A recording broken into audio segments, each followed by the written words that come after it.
Our veterans deserve every type of support that we can provide, and our next guests provide a unique service for them. Yes, joining us today from Hospice of Western Reserve are Nate Gradisher, Provider Relations, correct? Yes. Manager, Provider Relations Manager, and Don Stark, a volunteer and a Vietnam combat veteran. Gentlemen, thank you so much, and Don, we appreciate you and your service. Thank you very much. Thank you so much. Well, let's start by talking about this important need that is definitely surrounding each and every one of us here in Northeast Ohio, to thank veterans and to take care of them. Absolutely. And Hospice of the Western Reserve has spent well over 10 years with a program called Peaceful and Proud that is dedicated to meeting the unique needs of those who served our country.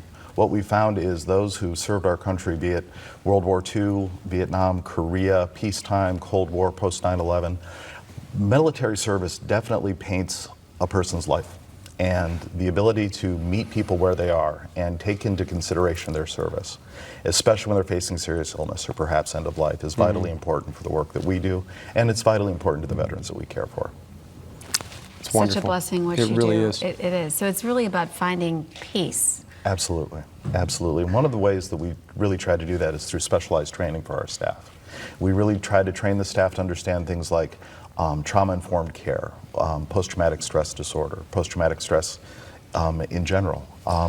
There are sometimes issues, as Mr. Arnold referred to, with substance abuse issues. So we're able to help and address some of those things. And we really try to take specialized training for all of our staff, nurses, social workers, nursing assistants, physicians, pharmacists, to make sure that unique needs are met, because, as I said, military history or military service can profoundly affect a person. Right, and a lot of things that happen during military service don't necessarily come out until the very end. Until the very end. Which is one of the most important things that we offer our veteran volunteers, like Mr. Stark, who are really able to connect with those veteran patients and open doors and open gateways to the military experience that the family may not be able to get to. Don, why is it so important for you as a volunteer to be just that, a volunteer? I have the time that I need to share with other folks. I did a little bit of combat myself, and it's I know that there are traumas that a lot of guys never speak of, and ladies, I should say. We've lost quite a few nurses in Vietnam as well. So, do they think that for the first time maybe they can speak to someone or maybe open up for someone that's been there themselves, and that bridges the gap, no doubt? Very seldom do you see a gentleman or lady, but mostly gentlemen, that have been through the combat. I'll just say Vietnam right now, but they don't care to discuss it with family or friends or loved ones. But they will talk with another veteran. Sometimes, not always, but we can get to them. It softens up the end of life, I think. Yeah.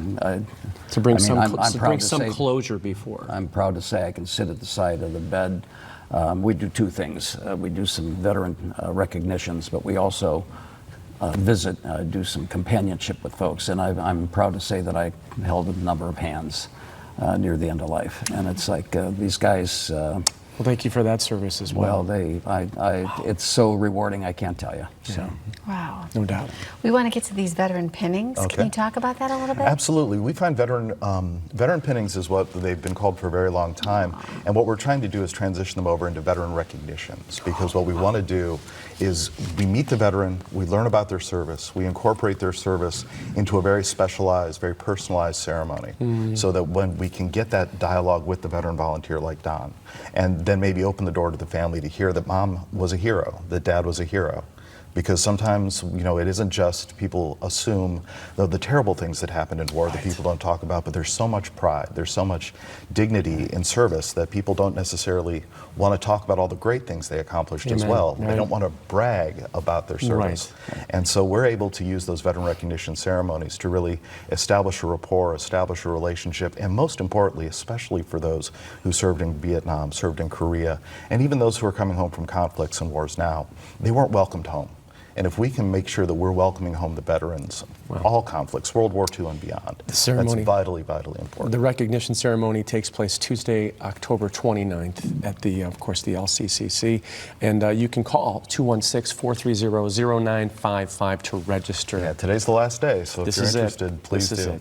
Thank you, gentlemen. Thank you both. Thank you Thanks for for the time. opportunity. So Appreciate it. much. God All right. bless. Well, coming up next, we have help for choosing your health insurance. And later, the weather will get colder and kids will need coats. We've got a very special friend joining us in studio to tell you how you can help out. This segment of Live on Lakeside was furnished by Hospice of the Western Reserve.